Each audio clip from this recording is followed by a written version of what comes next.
ఉన్న డిఎస్సి మిత్రులారా, ఈరోజు వివిధ జిల్లాల నుంచి అభ్యర్థులు డిఎస్సి ఆస్పిరెంట్స్ వచ్చి ఈ ప్రజా దర్బార్కి అటెండ్ అవ్వడం జరిగింది. మరి డిఎస్సి అభ్యర్థులకు ఉన్నటువంటి సమస్యల మీద ఈరోజు లోకేష్ గారికి ఇవ్వడం జరిగింది. రాష్ట్ర వ్యాప్తంగా వివిధ జిల్లాల నుంచి చాలామంది అభ్యర్థులు వచ్చారు.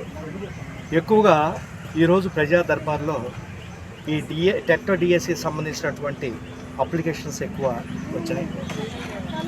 అయితే నేను కూడా వెళ్ళి లోకేష్ గారికి ఇష్యూస్ చెప్పడం జరిగింది, ఇవ్వడం జరిగింది.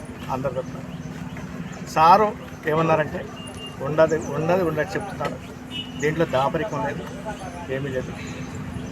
సారు ఏమన్నారంటే మేము ఆల్రెడీ సిలబస్ నవంబర్ ఎండింగ్లో ఇచ్చేసాము. నన్ను అడిగారు సిలబస్ ఇచ్చి ఎన్ని నెలలు అయింది, ఇప్పటికైనా అనుకోలేదు. సుమారు 7-8 నెలలు అయింది సార్ అన్నాను. మరి 6-7 నెలలు అయినప్పుడు మరి మీరు చదువుకోకుండా, పిల్లలు చదువుకోకుండా ఏం చేస్తున్నారు అని అడగటం జరిగింది. అయితే నేనేమన్నానంటే, సార్ పిల్లలు అంటే మీ నుంచి క్లారిఫికేషన్ రాలేదు సార్, పలానప్పుడు డేట్ రాలేదు అంటే నేను చెప్తూనే ఉన్నాను. ఆల్రెడీ ఎస్సీ క్లారిఫికేషన్ అయిపోయిన వెంటనే 15 రోజులు 20 రోజులు అటు ఇటు నోటిఫికేషన్ ఇచ్చేస్తాం అని నేను చెప్పాను. ఆల్రెడీ నా తప్పేం లేదు అని సార్ చెప్తుందని. అయితే నేను ఇంకొక పాయింట్ అడిగాను. సార్ మీరు ఆల్రెడీ చెప్పారు సార్, పిల్లలకి మాకందరికీ చెప్పారు సార్,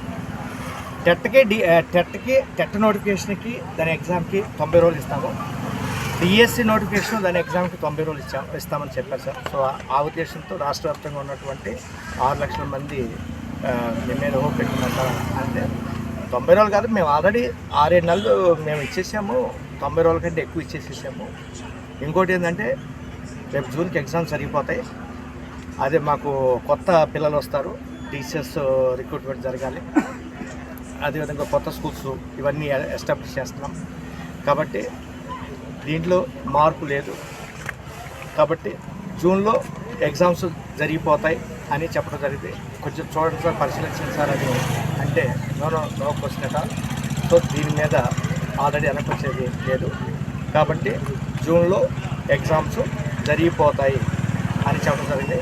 కాబట్టి ఈరోజు చాలామంది టెట్ డిఎస్సి మీద మరి మెమోరాండమ్స్ ఇవ్వడం జరిగింది, ఎక్కువ పర్సెంట్. సో దీని మీదే రావడం జరిగింది. ఇంకోటి వయోపరిమితి కూడా అడిగారు, నేను కూడా అడిగాను. ఆల్రెడీ పెంచేసాము, 44 కమిట్మెంట్ అయిపోయింది. సో దాంట్లో మార్పు ఏముండదు, వయోపరిమితిలో మార్పు ఏముండదు.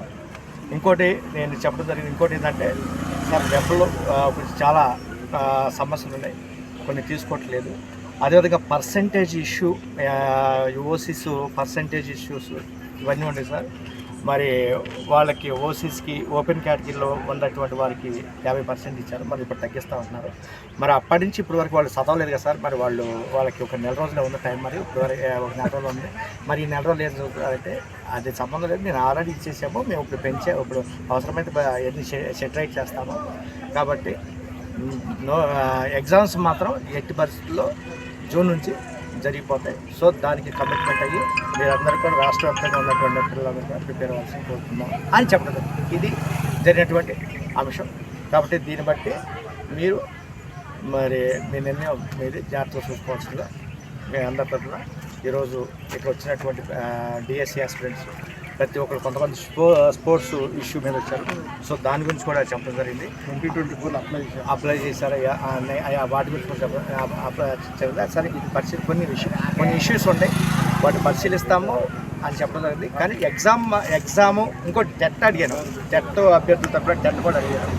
టెట్ ఆల్రెడీ ఇచ్చేసాము, రిజల్ట్స్ ఇచ్చేసాము. ఇది టెట్ అనేది రాదు, ఆల్రెడీ టెట్లో క్వాలిఫై అయ్యారు. వీళ్ళందరూ రాసుకోండి, నెక్స్ట్ వచ్చేటటువంటి వాళ్ళు నెక్స్ట్ టెట్కి ప్రిపేర్ అవుతారు అని చెప్పడం జరిగింది. అయితే అదేవిధంగా మరి నేను ఇంకోటి అడిగాను, 51 జీవో ప్రకారం ప్రతి సంవత్సరం 2 సార్లు, ప్రతి 6 నెలలకు ఒకసారి టెట్ జరగాలంటే ఆల్రెడీ జరిగిపోయింది, ఇప్పటికీ లేట్ అయిపోయింది. మాకు టీచర్స్ కావాలి, జూన్ జూలై కల్లా టీచర్స్ అపాయింట్మెంట్ జరగాలి. కాబట్టి ఈ కమిట్మెంట్తోనే ప్రభుత్వం ఉంది. కాబట్టి నోటిఫికేషన్ అనేది వచ్చేసేసింది. ఎగ్జామ్స్ అనేవి జూన్ 6 నుంచి జరుగుతాయి. కాబట్టి దీని ప్రకారం రాష్ట్ర వ్యాప్తంగా ఉన్నటువంటి పిల్లలందరూ కూడా ఉండాలని చెప్పడం జరిగింది. Thank you.